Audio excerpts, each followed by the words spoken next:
Thank you. So we do not need to really do any introductions. Do we have any members of the public who are present who would like to say a few words? Okay, there being none, we'll move on to the next item agenda, which is the approval of the May meeting minutes. Did everybody get a chance to look through those? And also, I hope that everybody saw that the email that Jordan had sent out about the structure of the meeting minutes from now on. So, were there any comments or corrections?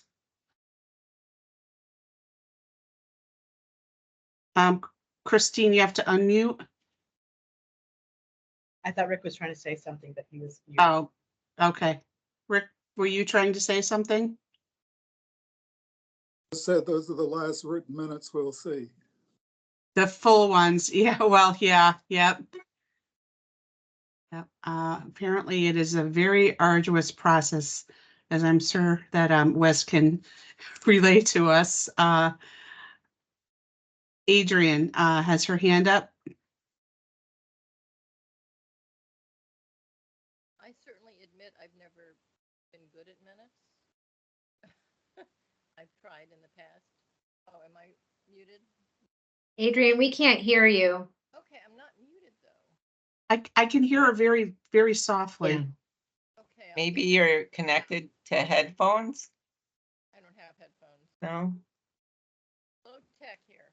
Anyway, I'm not sure it's gonna be okay, fabulous to have minutes like that because it doesn't, how will the public really know what's going on or if someone misses, we'll see. I think it's, I know minutes are really hard, not certainly my specialty.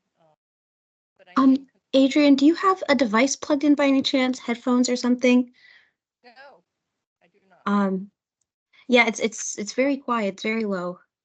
Sorry. Yeah, it's okay. Is that better? No. Okay, never mind. Just in response to what I could hear from what Adrian said, there will be the video on the website. Is that correct, Wes? That will be posted? Yes. And then So also that- any presentations will continue to be posted as well. Right. And the transcript, which is not always all that accurate because of the crosstalk and things like that. But I think the video would probably be the best thing for people to watch if they're looking for accurate information on what happened during the meetings. Adrian, do you still have your hand up? No. All right. Okay. All right. So if there are no other comments on the meeting minutes, I'm going to abstain because I was not at that meeting. So all in favor of accepting the meeting minutes as are, say aye. Aye. Oh, do we need a motion to accept them? I forgot now. See, I missed one meeting and Kevin B, do we need a motion or? I think we do. Yeah. Yes. Yep. For May Okay. 2024. Okay. Somebody want to make Motion a second. Yep. Did somebody want to make a motion to accept the minutes? So moved. In a second, Michael. Okay, all in favor? Aye. Aye. Any opposed? Okay, motion passes. Minutes are accepted. Okay, and then next on our agenda is the ombudsperson report. Shannon, you are up. Hi, this is Shannon Jacobino, the DDS ombudsperson. I wanted to let you know that I got just got a text message from Adriana. She's having some problems getting into the meeting with Teams, so I think she's gonna try to reboot her computer and get in.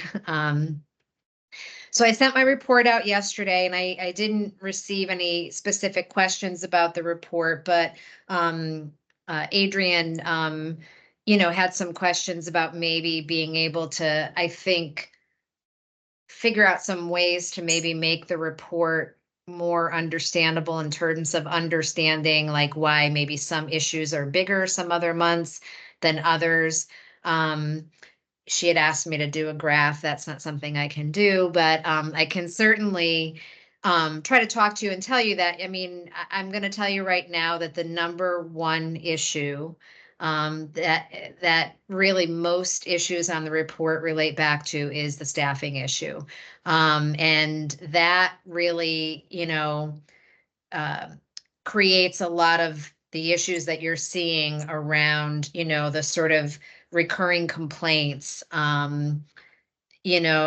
complaints about providers, complaints about DDS, and I can, get more specifically into that if people want me to.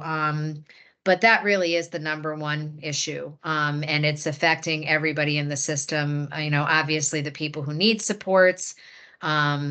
It affects families who are trying to advocate for their loved ones and, with providers who have very limited resources in terms of staffing to be able to sometimes do the things that they need to do.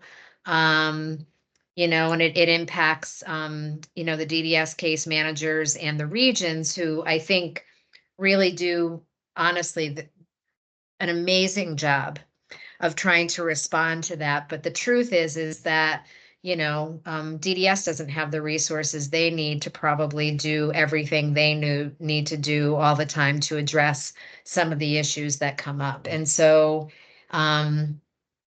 yeah, so that's why I think you're seeing an increase. And I would say that most problems relate directly to back to that. I thought since there wasn't any other specific questions about the report that I would tell you just a little bit about some of the work that I'm doing with DDS around helping people who have intensive support needs be able to access the supports that DDS offers. I think there are two groups of people. There are people who have very intensive behavioral needs, and then people who have very intensive medical needs. And, I met with the deputy commissioner and a group of families whose loved ones have very intensive behavioral needs, people who came to me, and the department is working hard right now to look at ways to increase access to clinical supports and other outside supports to help. There are just a certain group of people who, due to the nature of their disability, really aren't able to fully access the supports that are available to them. And, part of the issue is really trying to figure out what the definition is, because not everybody who has a high level of need is someone who falls into that category. And so, with DDS and with the DD Council, we're trying to hone in on that and really try to figure out a way to offer families and providers some more supports for those specific groups of people. Another group of individuals that I've been meeting with the deputy commissioner and others in the department about are people who are currently at the hospital for special care, who have a need for suctioning.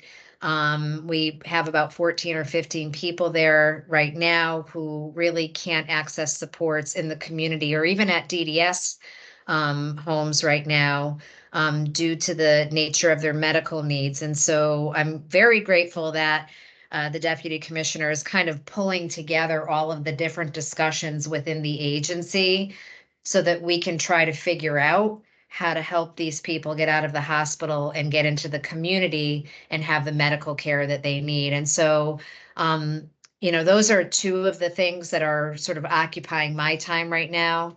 And I'm really grateful that DDS has been so open to trying to work this through and to figure out how to help people, have access to the community and get the supports they need. Does anybody have any other questions or any comments for me? All right. Oh, looks like Christine does. You have to unmute, yeah. And we're working at it. Teams is not working correctly for me today. I don't know if it's anybody else having to keep shifting people around. I couldn't get in 3 times. Yeah. So I apologize. Christine Hainsworth Strauss, council member. I guess I'm just wondering in your report, if it were insufficient staffing or the incorrectly trained staff that is more of the issue, or is it about even? Is there a way to measure? So I think that there's probably a lot of cases where training is an issue.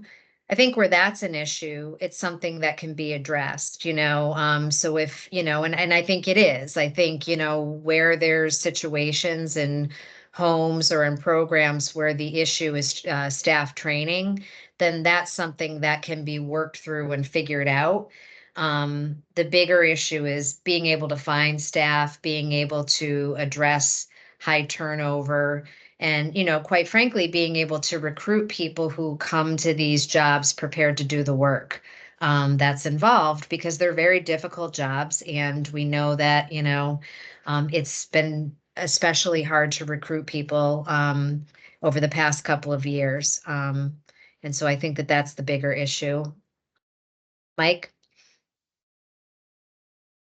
I think you're right, Shannon. I think the issue became more acute with the closing of a lot of sheltered workshops, which is where there were some high need individuals that were in a group-ish setting.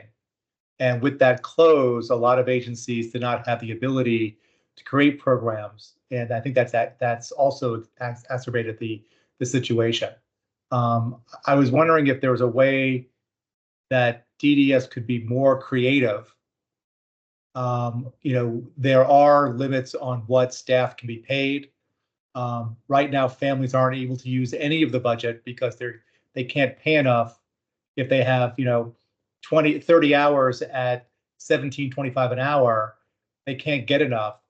I wonder if there was the ability to change that. And I wonder if families would say, I'm using an extreme example, that they might take 15 hours at $34 an hour if it meant their child was engaged for 15 hours a week rather than 30. And so I wonder if for those families we can be a little creative, giving them the same budget, but perhaps getting them switch to a higher pay rate, which I know is available in some waiver programs and not others, to at least get some interaction for those individuals. So, Elise, I don't know if you want to take that question. I know that there is some flexibility when people are self-directing on, what they can pay based on what their budget is, but I don't know exactly how that works, so.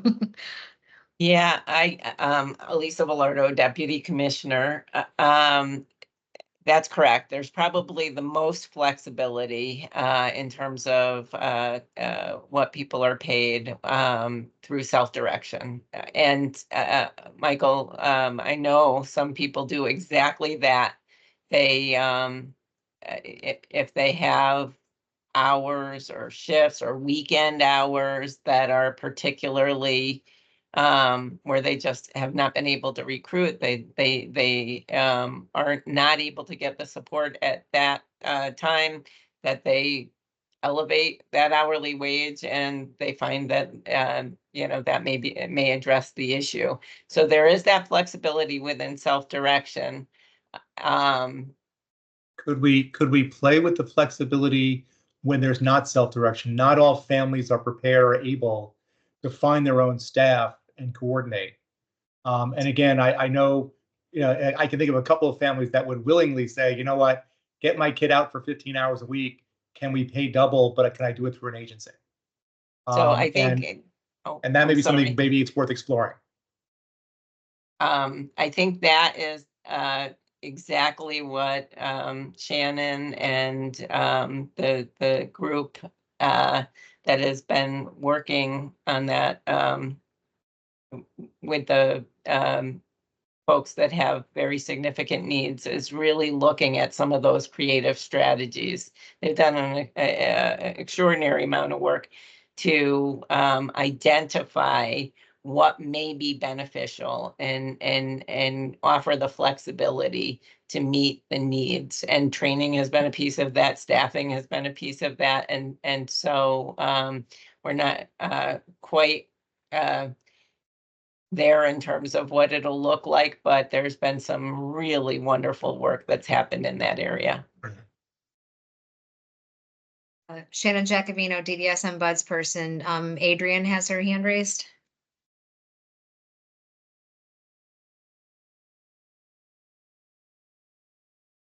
You're on mute, Adrian.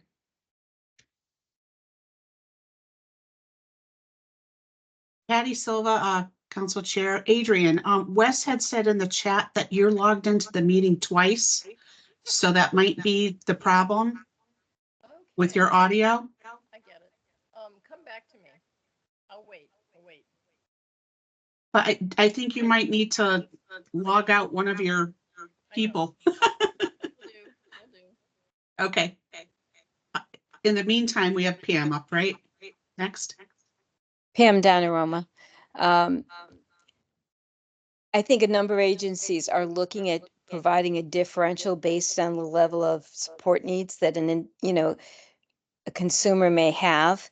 I think one of the challenges from a provider perspective is some of the labor challenges it presents, that you may have one family that is willing to do it, but other individuals that don't want their budgets used that way. And as the employer of record, as a provider, then you get into, it becomes problematic if you're paying, somebody significantly more for the same work. So, having to be able to address that is going to be challenging. And the other concern I have is, that the LAN scores for somebody with extreme behavioral issues plateau at a certain level. I just had this happen today with, a young girl that I'm guardian of. Her lawn score can increase even though she's extremely challenging because it's behavioral issues and not medical issues. And so I think that's something else that hopefully will be looked at in the future. So I think that, this is Shannon Jacovino, DDSM Buds person. I don't want to take the whole meeting talking about this, but I think that, what we've identified is that obviously most of the people that we're talking about do have high LAN scores. And the issue is not, I suppose you could continue to create higher levels of need. But the issue is really that there's a certain subset of people, because there are plenty of people with higher LAN scores where that's not an issue, but there's a certain subset of people, and I think that that's what we're really trying to get down to, who, yes, they have high LAN scores, but, due to the nature of like their disability, their behaviors or whatever, they're just not able to access the supports that you're offering. And what do you as a provider and does that individual need to be able to access that? And, one of the things that families have identified is that when their loved ones are in school, there's access to all kinds of clinical support that can be brought in, as needed to address issues as they come up, and that there's more ability to meet more often and to discuss more often, and that there probably is a need to have supervision for certain programs where people have a higher level of training and education as well. And so those are some of the things. And with that, obviously, you have to look at what people are getting paid and what, whether or not programs can recruit people, without looking at what people are getting paid. So like Elisa said, there's a lot that is being discussed. I feel really hopeful that we're moving in the right direction. But you have to consider a lot of different things. It's been great for me as somebody who sort of came from the community. It's been a great learning process in terms of understanding just how difficult it is to look at significantly changing something within the system because there's so many implications, but I feel hopeful, very hopeful that we're moving in the right direction. Adrian, do you want to see if you are able to be heard? Okay, I'll give it a try. Yes, no? Not really. Am I muted by the system?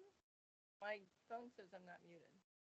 You're very soft. The volume is very soft. Okay, I don't mean to, I'm not like a yeller, but I'll try. Does that help? Yeah. But is it terribly obnoxious? I'm sorry. Okay, so one thing I think would help DDS is if they started paying more attention data-wise to the percentage of people that have autism. Down syndrome cases aren't going up, Fragile X syndrome cases aren't going up, autism cases are going through the roof. And we know from the CDC data and the American Pediatric Association data, depending on who's right, 35% of people with autism to 27% have severe autism. And those are the kiddos, usually with severe behavior. I'm very lucky that my daughter is a small person. She is not one of these 200-pound guys who deserve as much as my daughter does. She's very fortunate. She weighs 140 pounds. She's 5'1". So even when she's having a behavior, she's easier to manage. And I'm very fortunate that Hark did take a chance on her. I'm incredibly appreciative. But it's true that without being able to tell the legislature, look, we're having this influx of kids who have needs that are very different from the needs we're used to, at least a percentage of them. And if we could earn more money, by the way, and more training, there's the registered behavior technician 40-hour class. That's all it takes to get an introduction to what is autism. That's not the same thing as being, in order to be an ongoing technician, RBT technician, you have to have supervision, and that's a whole other thing. But just to start, because when my daughter started, and I don't know if this has happened to other families, when my daughter started in a group home, no one in that group home had ever worked with anybody that had autism, let alone severe autism. So CDS is a little behind the curve on this, and I think it's time. Look, and it's great you all are having these meetings. It's really encouraging. I know some of the families you're meeting with, and they're very encouraged. That's a big step forward. But I think, is there any reason DDS doesn't track which kids have what diagnoses, so that they could have a better sense of what the best practices are kids with those types of challenges? This is Shannon Giacovino, DDS ombudsperson. Elisa, I don't know if you heard what Adrian said.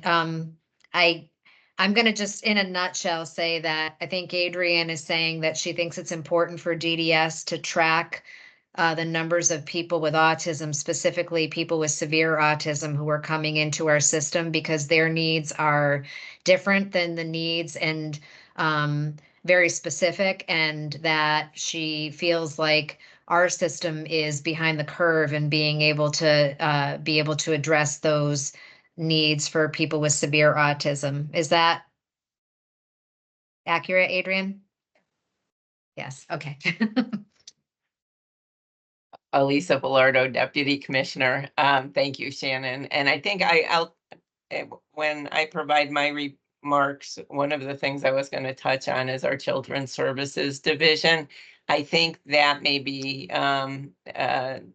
critical now that we have a Children's Services Division. I think certainly that will be one of the things that the division will be able to track. And now it's all centralized under one division. So we'll know as these kids are coming into our system, what types of needs they have. And we have a centralized division that will be well versed to meet those needs.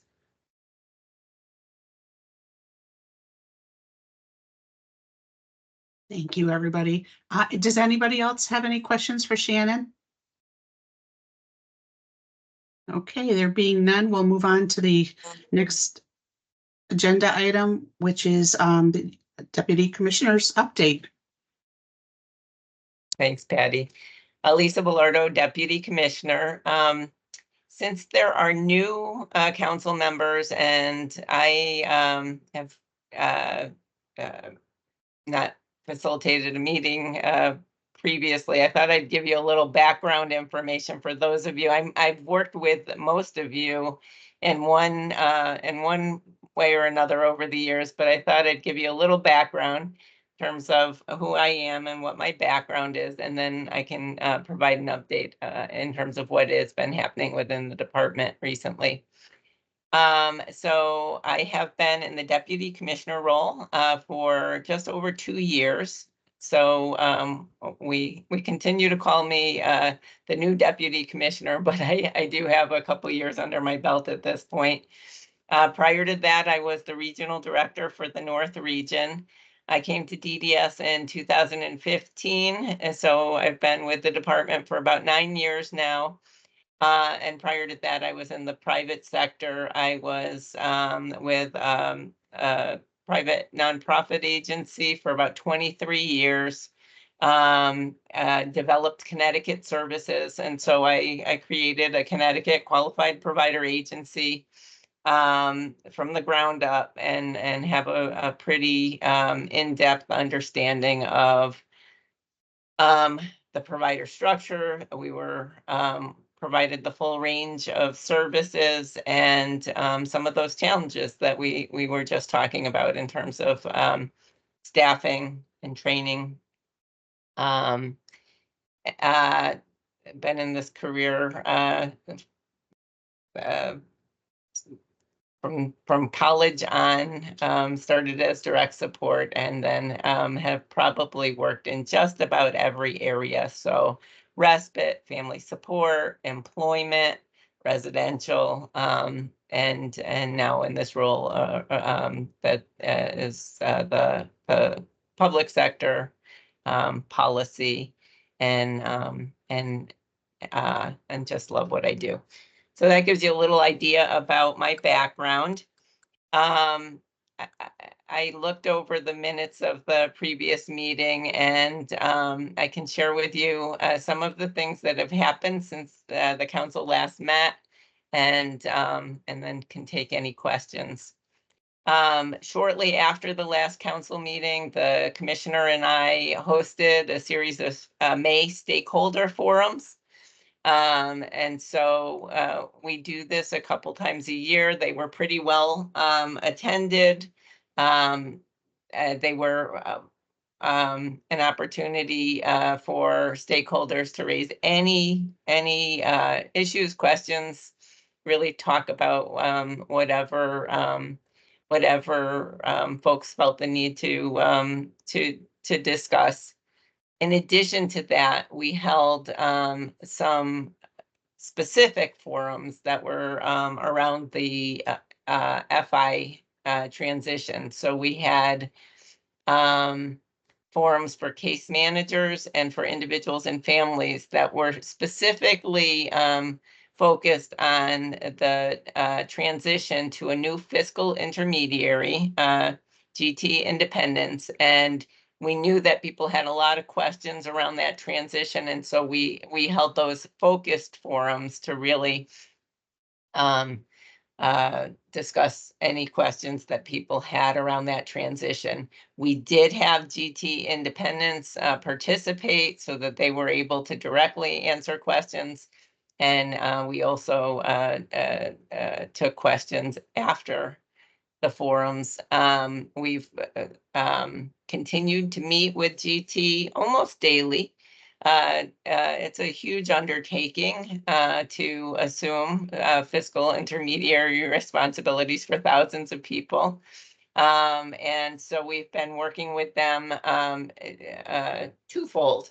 One is we have an escalation process. So if anyone is having difficulty in any area, staff that didn't get paid, there was something incorrect on the timesheet, a reimbursement, whatever it may be. If they're not able to resolve it directly through GT, then we work with them to escalate it so that it can be resolved.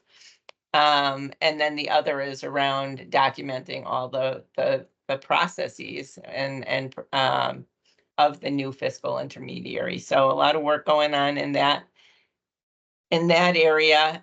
We are working now on a series for our case managers so that they can get more information around the new fiscal intermediary. We'll provide them with training that's topic specific to make sure that across the state our case managers are well versed on the processes of the new fiscal intermediary. So that's taken an enormous amount of time, but it's incredibly important. Self-direction's very, very important to us as a department, and we're really investing in this transition because as our transitional period ends,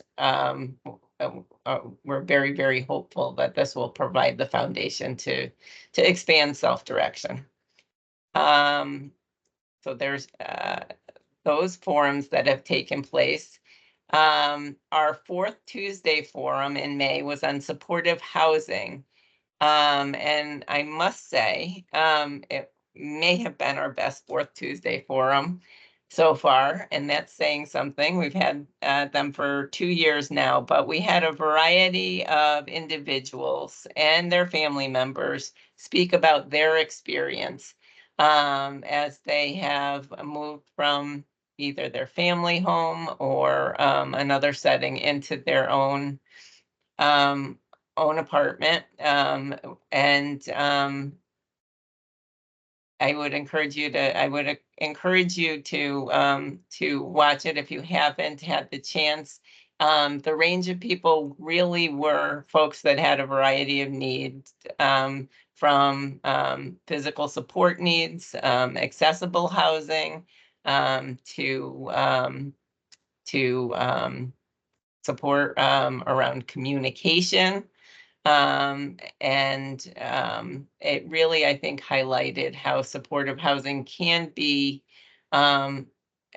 adapted to the needs of individuals, and individuals that I think we might not initially think of as candidates for supportive housing. So I was really excited to have those participants share their stories. I think it was a really good forum. Let's see. The next thing on my list is workforce development. So to piggyback off what Shannon Giacovino said, we are very, very engaged around this issue of workforce development. Mary Pat DiCarlo joined DDS. I think it's been about 9 months now as the Director of Workforce Strategies, and has done a lot of work with the provider community. Most recently, we've been partnering with other state agencies, because this workforce issue is not a DDS issue. It really is a workforce issue. Unemployment is under 5%. And we're definitely seeing this across the board. We have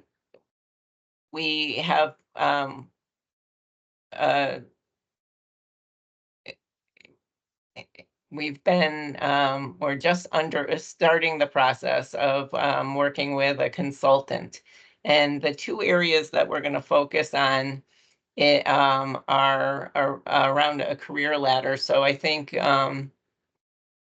Christine, you may have asked, is it a training issue, or is it a recruitment and retention issue? And I think they go hand in hand. Certainly retention rates vacancy rates are higher than we want to see, turnover rates are higher than we want to see.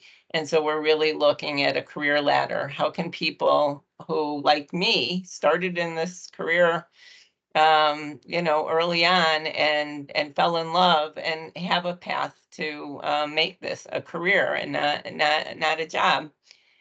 So that'll look at credentialing. And then we're also looking at how we can better, more effectively market uh, the rewarding career of a direct support professional. And so looking forward, we're just at the very beginning stages, but getting the word out to people who aren't already in this field, from outside of this field, that this is a profession that has really rich rewards, and making sure that the general public is aware that there are professional opportunities in this field. So that's exciting work. More to come on that. And then I talked a little bit about children's services. So our children's services division has been established, and the first area of focus was getting the team together. And we have an incredible team that is in place from all areas. So certainly case management, clinical, uh, and education. We have one of our team members with an education background to really focus on cohesive support services for children, particularly through our BSP program. Those would be kids that have more behavioral support needs. And so we had a presentation today. I saw on the agenda from the previous meeting, there was some discussion of future topics. I really, I think Tammy Venegay, our Director of Children's Services, would be a great person to speak at a future meeting, because I think having that division in place will allow us to engage earlier, and have some things in place so that when kids age out into adult services, that process is smoother, and the supports that are in place uh, move with them. So the children's services will coordinate very closely with our regional teams to make sure that there is coordination, and I think that will very much benefit young people in our service system. Let's see, the last thing I did see, I didn't have a legislative update. Kevin, I didn't know if you had anything particularly in that area. I saw that there was a note around a legislative update. That session is over, but I don't know if there are any updates you might have, Kevin. Kevin Bronson, DDS. I've a couple things, but I'll let you finish with unless you want me to. So those were my updates. I'm happy to take any questions that you may have. So Kevin Bronson, DDS, I'll chime in a couple things, and then Elisa, you can fill in maybe what I didn't add, because it'll jog some memory. So a couple things that we're also working on. I believe it's in, I attended Lower Fairfield Center, but I believe it's in all of our regional centers. There's a sensory rooms that just recently opened where individuals can go and test out new sensory light sense, touch sense. Very interesting. And it seems like a lot of fun. And actually, Senator Bob Duff was down there, down Lower Fairfield. Like I mentioned before, the third Kevin, there's Kevin Zingler, Kevin Bronson, myself, and now we have a Kevin Rivera. who we recently hired. Lauren Gray was working here at DDS. She had a child and then decided to leave after that and not come back. And we hired Kevin Rivera, who comes from us from a similar background as me. He's bilingual though. That's a big difference. And so once he starts getting onboarded and getting used to DDS, the hope is to get him more involved in working on messaging to I guess Spanish speaking individuals. And then the only other thing that I want to mention is, or two other things really quick.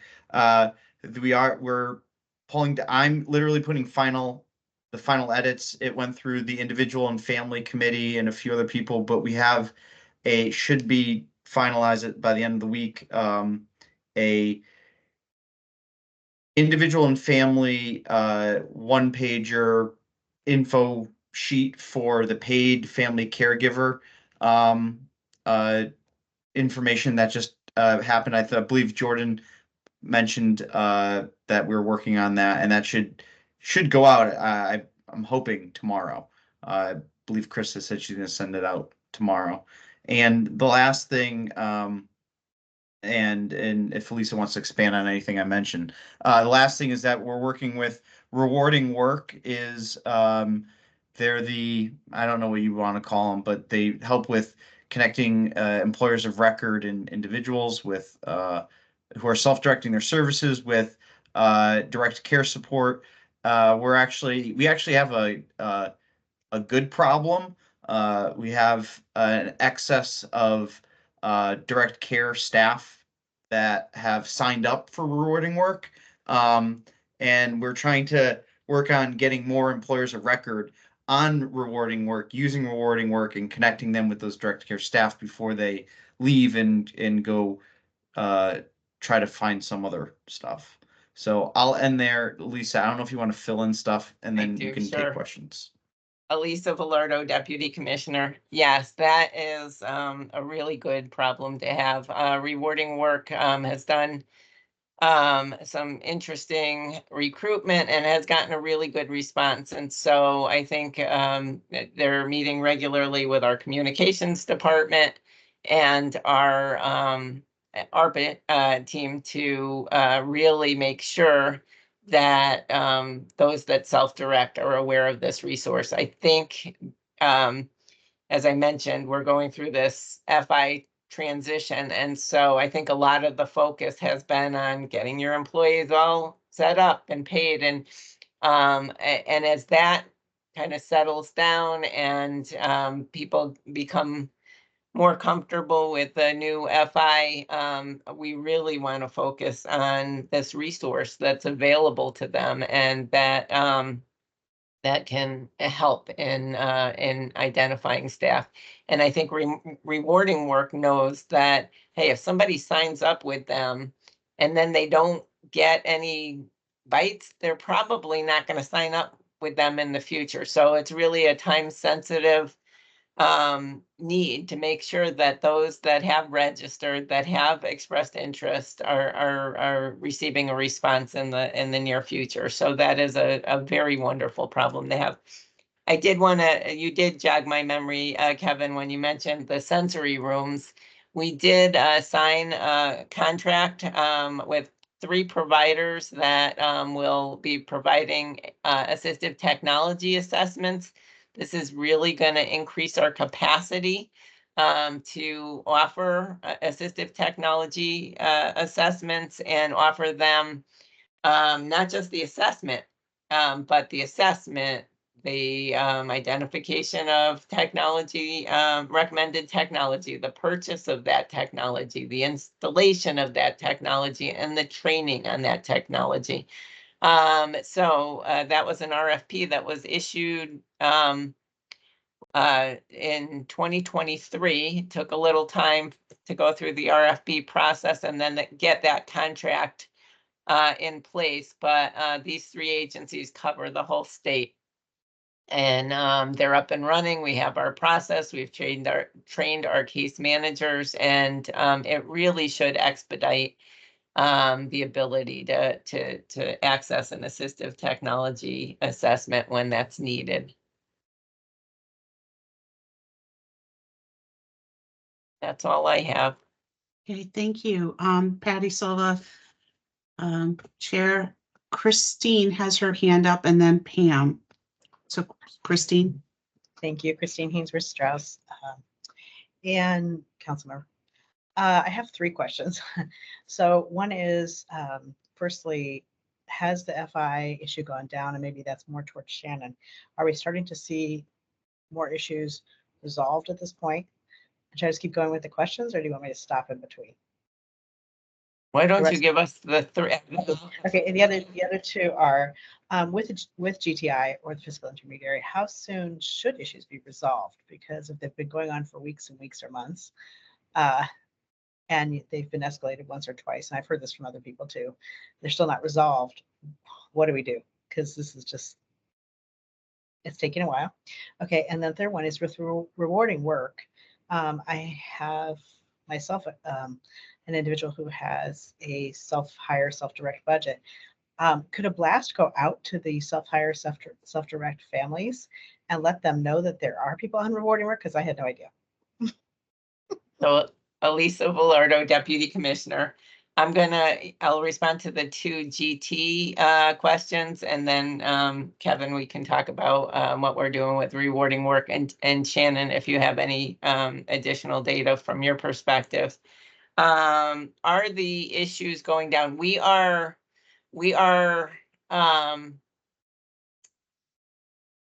the initial transition issues. I think we've identified, how there are certain themes that have been areas of issue.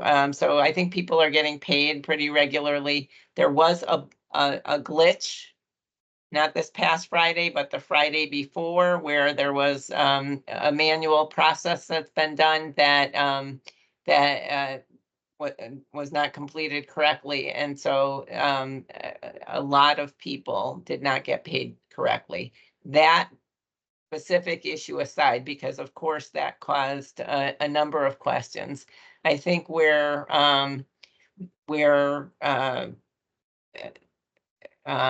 I think a lot of people are getting into a routine. For those that have complex or unusual needs, one, I know the goal of GT is a single call resolution. We are not there. We're not where we need to be. Call times, there is a benchmark for call times. We are not there. Call times, depending on when that call takes place, is still longer than it should be. GTA acknowledges that. And around escalation, at this point, if a call goes into customer service, customer support, and they're not able to resolve the issue, we do have an escalation process that is working effectively, but we're escalating more calls than we should be escalating in the long run. If 20% of calls need to be escalated, then that's way too many. And so we've been working with them. That's where the training for case managers, I think, is going to be helpful. Case managers will be able to offer more support as they have clarity of the GT processes, and this form needs to be filled out for this, or you find this resource here. I think there's been a learning curve. The transitional period is a 3-month period. We're coming to the end of that at the end of June. So have there been gains? Yeah, there have been gains. Are there still issues? Yes, there are still issues that need to be resolved. And we're working really tirelessly to address those issues. One of the big tasks ahead of us, we've had work groups, DDS staff and GT staff working on policies that in a number of areas. And so that's been happening over the last several months. Those policies are in the process of being completed. I think as we have those policies finalized and shared, that's going to be helpful. So we're moving from, or my goal is that we're moving from fixing the issue of, the issue of the day and really looking more at training and more at processes, making sure that individuals, EORs, our case managers are familiar with the processes. And then I think once that's in place across the board, we'll still have the escalations. We'll still have issues that'll need to be escalated, but that really should be the exception. And right now it's more issues that are escalated than any of us would like to see. And then And- as far rewarding work. Yeah, I was gonna say Kevin Bronson, DDS. Yeah, so as we're rewarding work, we actually met with them. I want to say it was yesterday or 2 days. I don't know. Everything blends nowadays, right? But we were at this week, met with rewarding work, and we're working on seeing that we don't actually have email lists. Like I don't have email lists. The email list I have is the email list when people sign up. So we do put stuff out in our monthly newsletter. There's a few other places that we put stuff out. Rewarding work is going to be actually, I believe they're paying for it, but we're going to be sending out a postcard because that's always a good way to reach people, to let people know about rewarding work and its benefits, at least for the. I think I'm getting it right. The employers of record. But yeah, I don't know if that answers your question, Christine. I think it helps. Christine Haynes Strauss again. I think it helps. I think one of the issues is when you're busy doing everything. And I mean, juggling with the fiscal intermediary and also trying then to hire someone and then trying to fill spots for somebody who's left and actually doing the work. It's very hard unless you're basically hit over the head with the information to know that it exists. And I think that and maybe there needs to be a way for people to sign up, to say we'd like a blast if there's something about employment or there's something about, rewarding work or having extra staff that might be available. Maybe we sign up for that list and we get a blast. Yeah, Kevin Bronson, DDS. We do have that. It's our DDS update list on our website. You can go online and sign up for it, and we do have, we've started it. I want to say not a year and a half ago, but a little over a year ago, and we're at about 2,000 people signed up. So there are. Is that the monthly update? Because I get that, but I don't. It's like if you got an issue specific. Is it issue specific? I've not seen that.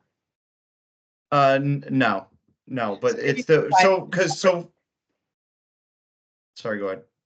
No, I was just thinking if we could sign up a separate list for those lists that are like self-hire, we need this and we need this information in our faces right now because this is all we can deal with. Quite frankly, it's sometimes overwhelming, especially when these processes overlap. And we went into a new budget year or going into a new fiscal year, so it's like all these things are culminating, and I think it would be the easier we make it on the families, the better. I'm gonna let Elisa comment, dude. I agree. That's the reason why we're, the idea is postcards. We're staying away from social media because you have to sign up for social media to get it, right? And like you said, it has to be delivered to you. So and a lot of people have security issues like us that can't be on, social media. So I appreciate the postcard concept. Elisa Velardo, Deputy Commissioner. I also met with the team at Rewarding Work, and to their credit, they have a list of strategies to connect with EORs, individuals and families. I think our communications team, Kevin and Kevin, and our ARPA team are gonna work with, meet with them on a regular basis to start to implement those strategies. And I think, Christine, to your point, we want to be focused. We want to be focused on people who self-direct. We don't want to do broad communications that go to people who will see rewarding work, hiring staff. They don't self-direct, and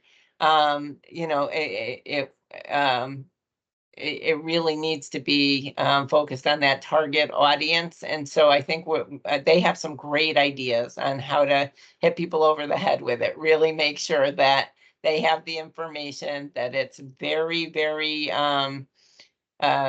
simple to follow up. And so I think you'll see that there is going to be a lot more rewarding work information coming your way in the very near future.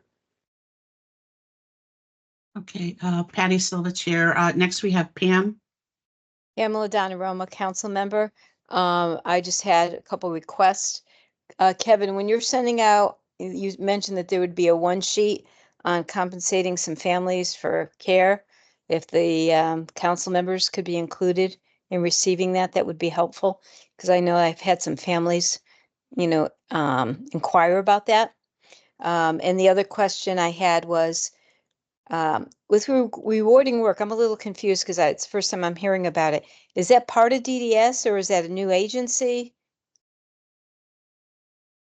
Do you want me to take that, Kevin? Oh, yeah, no, this is your thing. I'm just here to help Oh, you. Go okay. ahead. I'll answer the Elise. first part after. Elisa Velardo, Deputy Commissioner. Rewarding work has been part of self-direction for a long time. It's not part of DDS. It's a separate entity.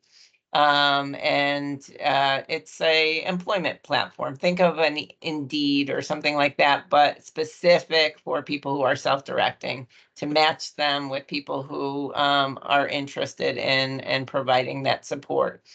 About a year ago, as part of our ARPA funding, we were able to enhance the platform. And so they have added features. We have done a couple presentations. They've presented at the Fourth Tuesday Forum. But I think we need to make sure that people who are self-directing understand that this is not the rewarding work of 5 years ago. This is, this has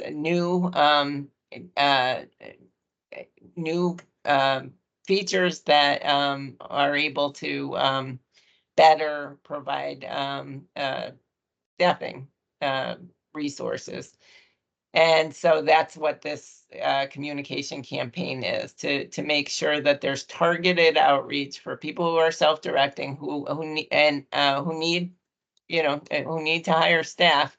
And they have a login, they can go in, there's a matching feature, and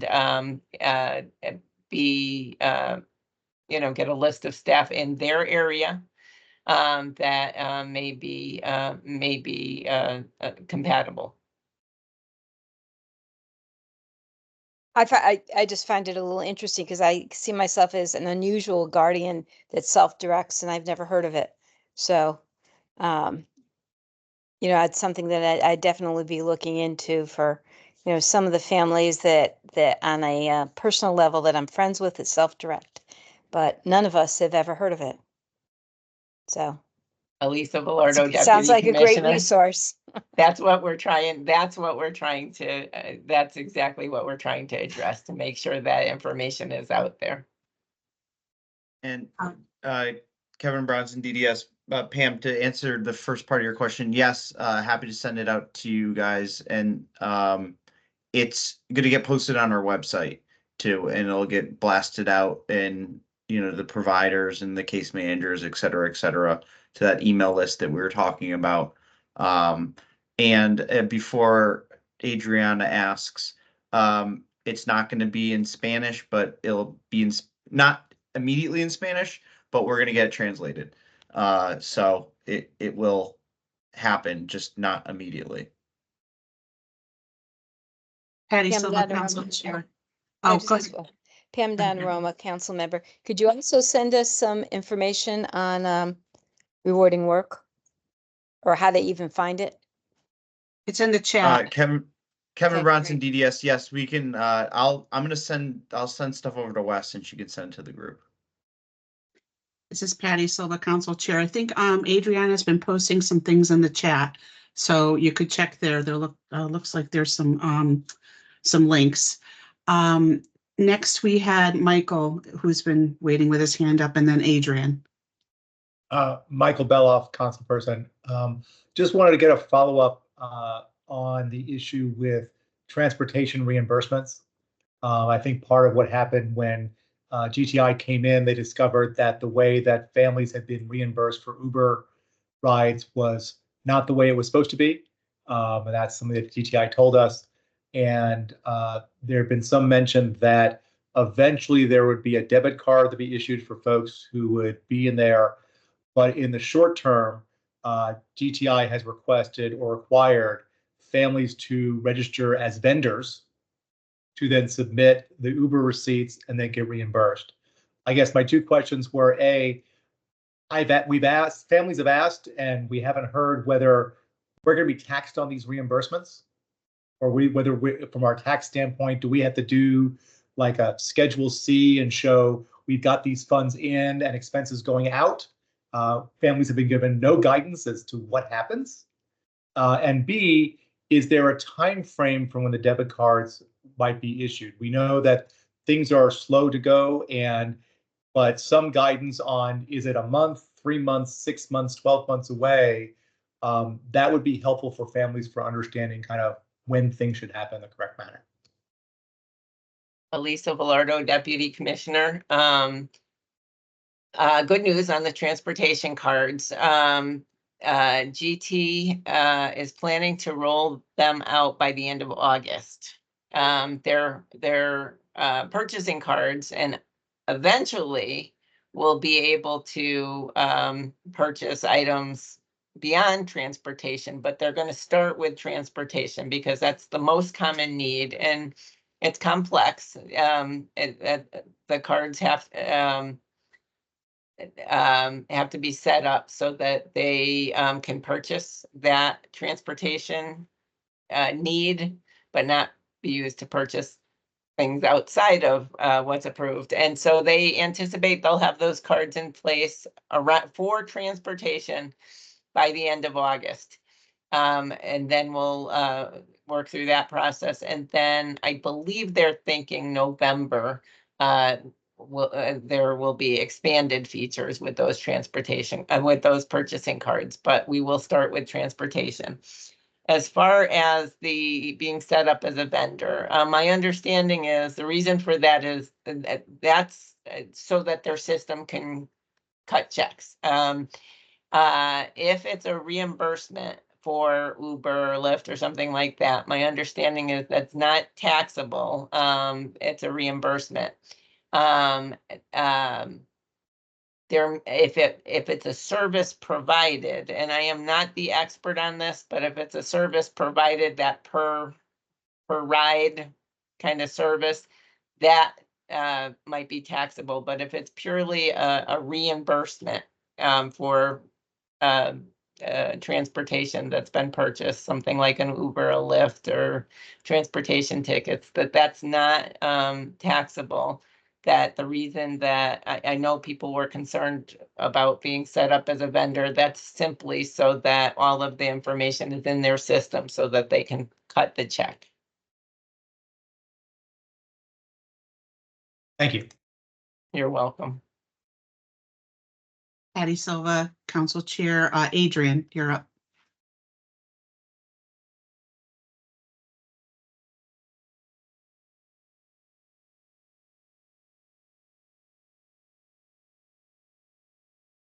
You're on mute, Adrian.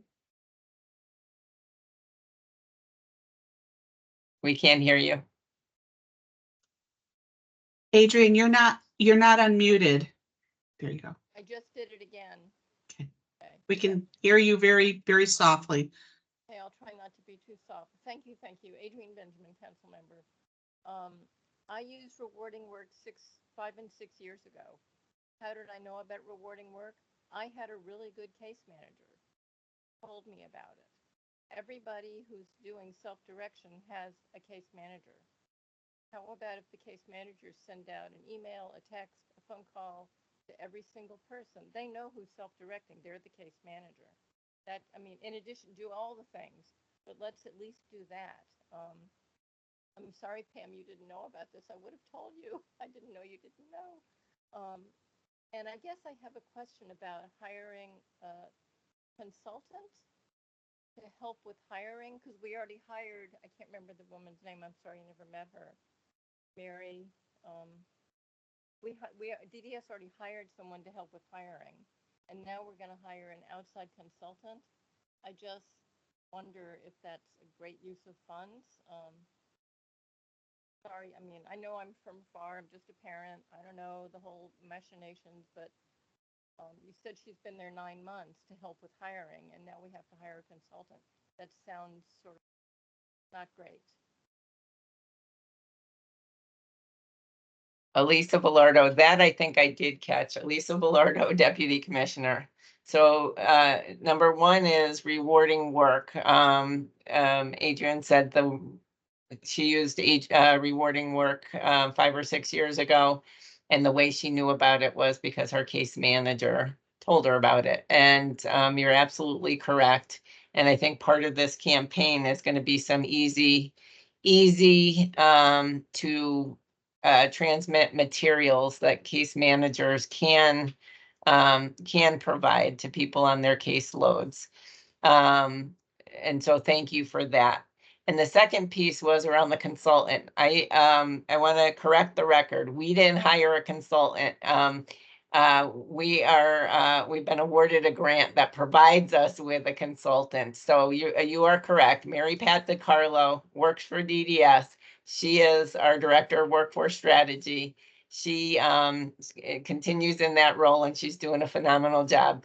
We didn't hire a consultant, but we do have a consultant that's available to us. And so she's working with Mary Pat and with our team to focus on those areas, the training, career path, and marketing of the direct support professional role.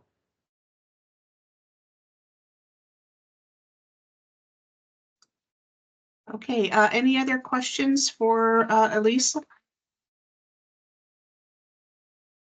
right. Next on our agenda, we have topics for future meetings, which is a growing list. Adriana,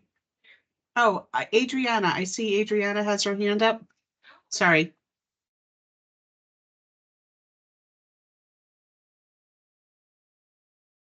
Adriana, we can't hear you.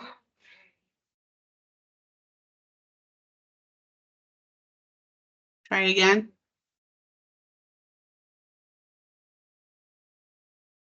Okay, we're not hearing you. Oh, Adriana? I'm going to try one more time. How about now? Oh, no, we got you. We got you. Go ahead. Oh, good. Teams is not playing nice with me today. Sorry. Adriana Ramirez, council member. I just had a quick question. Is it that I know the GTI forum, I was on that one, and it was being, if I remember correctly, I think it was being recorded and possibly going to be posted. Is that still happening? Because I think that will answer a lot of questions. Or does GTI, I think it would have been great if GTI could have sent an email blast to the families that are with them and providers, or the DSPs, I should say, because they have those emails and at least a recap of the video, because there's a lot of angst about budgets, non-payment. So a lot of these answers or these questions could have been answered in a quick email blast until whether yes or no the video will be posted. And I think it's a great opportunity that they still have a chance to maybe take advantage of, because they do have those email lists, I'm assuming, because they send out to EORs and DSPs. At least give a recap, because families are still struggling with getting pay, or I should say DSPs and different things. So there's still, I'm in a few forums, and there's still a lot of concerns going on. Thank you. Kevin Bronson, DDS, I'll take the first part of it, and because I think Elisa looks frozen. I could be wrong though. It could just be me. So the problem with so there's two, it's compounded, Adriana. So two things. One, the video works, but a good chunk of the audio didn't come through for some reason. I don't know. I'm not doing these Teams webinars ever again. So first and last.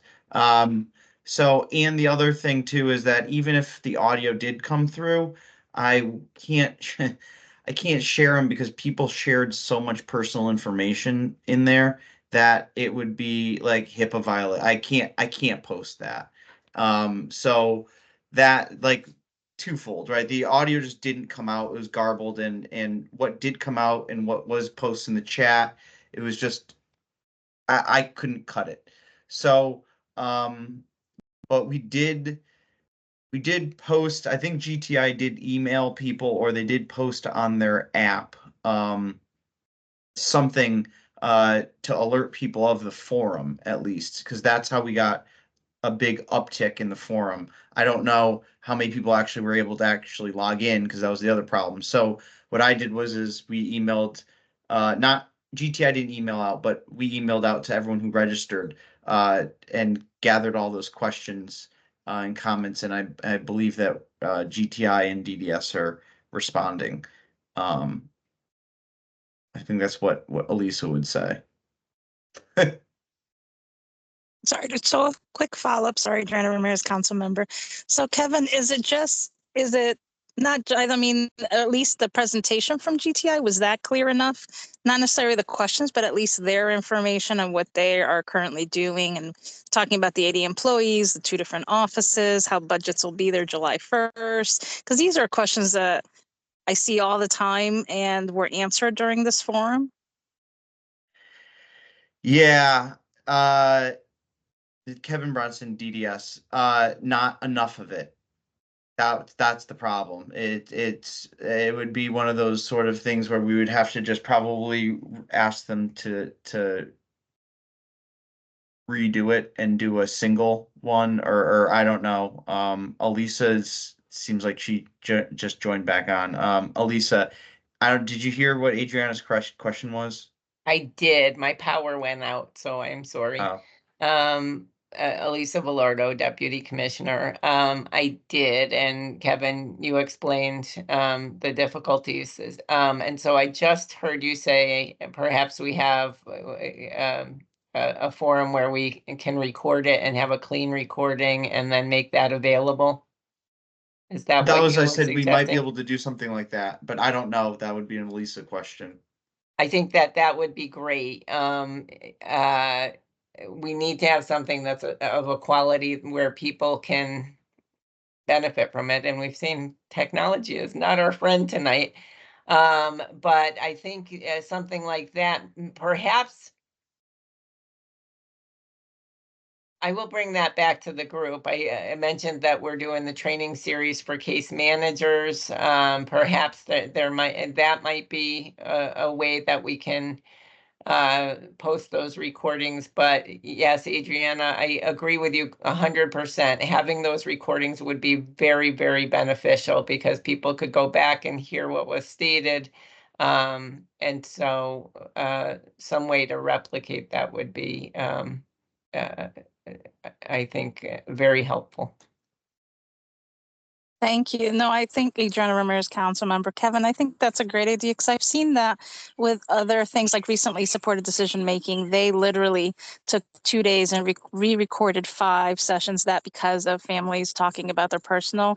And I think it's a great opportunity because you guys have all the questions that families were asking in the chat and in person, and to be able to re-record a brand new video with the presentation and answering those questions without HIPAA problems, I think would be very beneficial to both GTI, DDS, and families overall to help answer some questions and maybe reduce some frustrations and chaos. Thank you. Kevin Bronson, DDS. Just so you know, it was mostly the audio recording because half the time someone sounded like Darth Vader from Star Wars, The other time there was no audio, and very minimal amount of time there was actually real audio. So yeah, but we'll see what we can do. Yeah, Elisa Velardo, Deputy Commissioner. Adriana, I think that's a great suggestion, and that would really meet a need that I know we've gotten requests for that. So I will bring that back to the group to see if we, and I'll give that example, just re-record a clean copy with the information, incorporate the questions.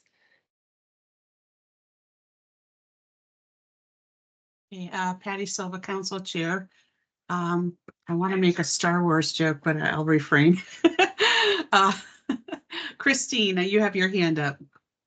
Hi, Christine Hainsworth Strauss. I did not mention or ask to be put on the agenda because there's, I guess it's not no news is good news, but as the transportation committee representative from the council, and I know Pam probably has gotten the same emails, we have not met since October. We had one meeting in October. They've been trying to hire an outside consultant and bring them on board since that time. I think they identified somebody in January. We're heading into July. The June meeting was canceled. So it's kind of frustrating because I know that there was some kind of report that was due to the legislature, but I don't know what they've done about that, if anything. And we just continue to be canceled every month. On another note, I hope I'm announcing this correctly. I know that there are many individuals, or there are individuals that do use Lyft and Uber, but we have just created Uber training with the Kennedy Collective for transportation for members of DDS throughout the state. So be aware that it has begun. We're still working on it, but it is available, I think after this.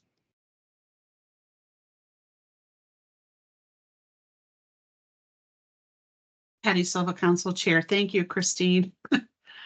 Does anybody have anything else as far as those topics go?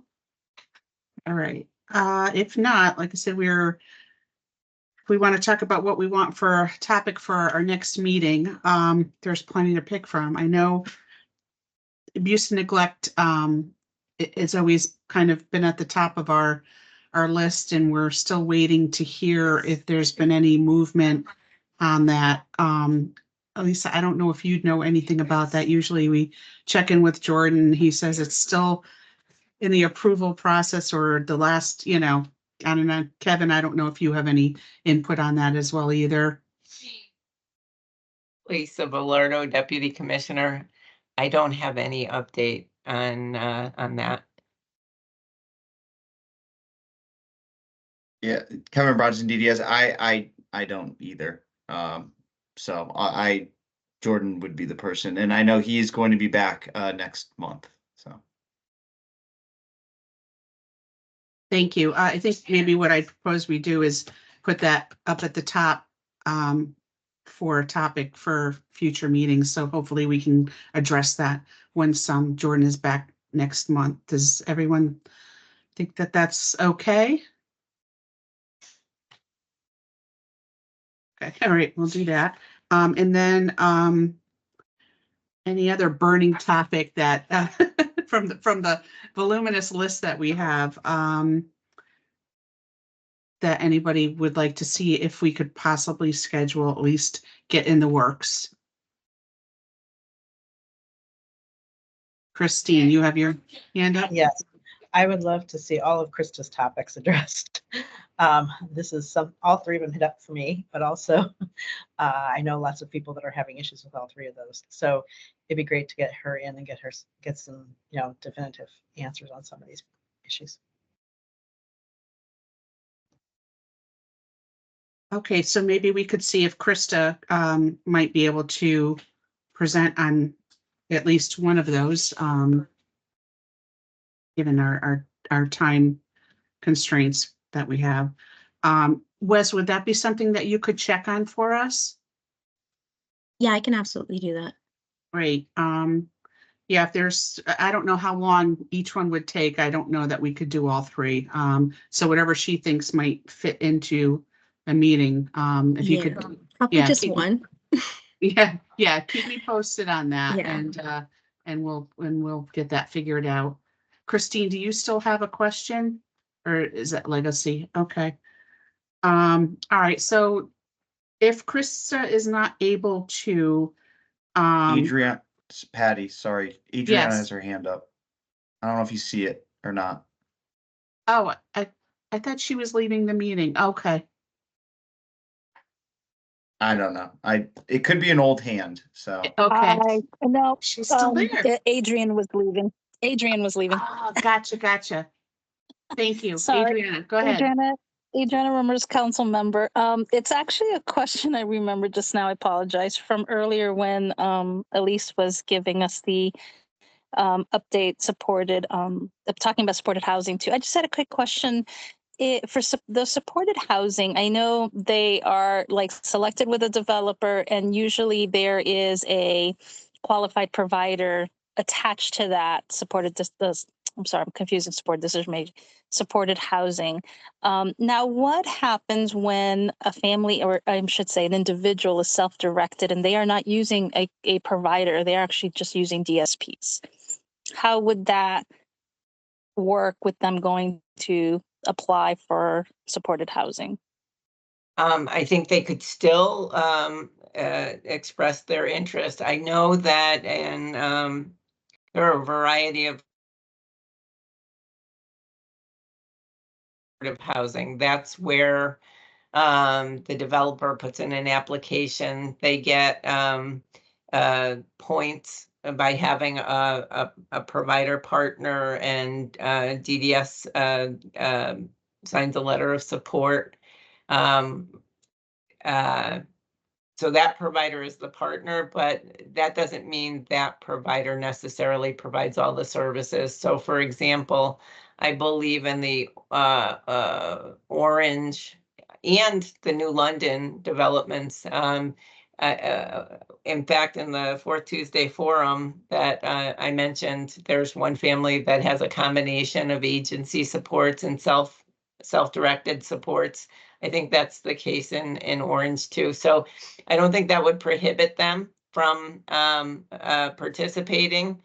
If they needed so the way supportive housing project base is structured, there may be an overnight available that's available to all of the individuals that are affiliated with that provider. I think the team process would determine, is there a need for access to that overnight support? But I think that there are ways that in the team process, those supports can be configured to meet the needs of the person. Okay, thank you. And I'm just curious, I love data. Is there any data on, as far as I believe the process is, DDS gives a list or individuals that are looking for supportive housing, and that specific provider goes through the applications and is choosing who is going to be living there or asked to apply for that housing. Is there any data coming back from the provider as far as how many individuals that are applying for, let's say, how many self-directed that don't have that particular qualified provider associated with them that are going into these versus those that already have that qualified provider, just to see what variety of individuals are actually being accepted into these applications or into these clustered housing, just to understand, just to see what the process is like, and just to get some data around it as far as who is getting accepted into these clustered housings. Thank you. Elisa Velardo, Deputy Commissioner. Yes, we can provide that information. We track the developments, the number of people. No more than 25% of the apartments are set aside for folks that are affiliated with DDS. but we do keep, we do track referrals and could provide that data. Anecdotally, anyone who is interested in a development, where that development may be able to meet their needs, that referral would be forwarded. And then, yes, there is a process, depending on if it's a 1-bedroom, if it's a 2-bedroom, then there's, that roommate matching issue. But many of the referrals are referrals that are from outside of the agency. But we can get specific data for you. Thank you so much, Lisa. You're welcome. Patty Silva, Chair. Shannon, do you have your hand up? Yeah, this is Shannon Jacobino, DDS Buds person. I also wanted to point out, and maybe this is already obvious, but there are people who self-direct who live in their own apartments and receive DDS housing subsidies. So you don't have to be a part of a supported housing program. If you self-direct, there are other ways to sort of move out and be in your own apartment. And that's certainly something that people should talk to their case managers about if they're interested. But DDS does have RAP certificates, and there are plenty of people who self-direct who are living in their own apartments in the community with housing subsidies. This is Elisa Velardo, Deputy Commissioner. Thank you so much, Shannon. That is absolutely true. So there is supportive housing. The actual service that people receive is individualized home supports, and that can be either just IHS, which is intermittent supports, or it can be what I mentioned, clustered IHS, which has that overnight staff available.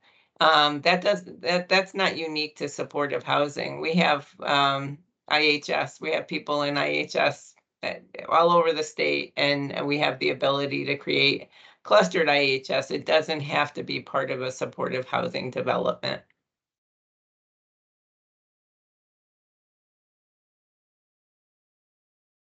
Okay, Patty Silva, Chair. Does anybody have anything else on this? Oh, Christine. I'm sorry, yet again. It's Christine Haynes-Strauss. I saw a message, so I'm just responding to it, that when I said we created Lyft or Uber training with Kennedy Center, was not part of the committee. That was a personal we in our family. So just wanted to clarify. Thank you. Okay, Patty Silva, Council Chair. Does anybody have anything else that they wanted to talk about as far as future meetings, or are we good with what we've put forward for next month, hopefully? If we run into any issues where Krista can't come, I will throw it back out there and see what else we can try to get scheduled. Does that sound okay with everybody? Okay. So that is it basically for our agenda. If nobody has anything else, does somebody want to make a motion to adjourn? I'll make a motion to adjourn. Pam Donaroma, council Yeah. member. Okay, do we have a second? I'll second that. Kevin Ziegler, council Okay. member. Okay, Kevin, so all in favor? Aye. Aye. Okay, so we are adjourned. It is 6:30. Woo, right on the dot. Okay, everyone. So our next meeting is July 18th at 5 p.m. And thank you all for your patience with the technical issues, and I hope everybody stays cool and calm and collected. All right, everybody have a really good night, and we will be talking to you before the next meeting, okay? Good night, everyone. Thank you. Good night. Good night, everybody. Great conversations. Bye-bye.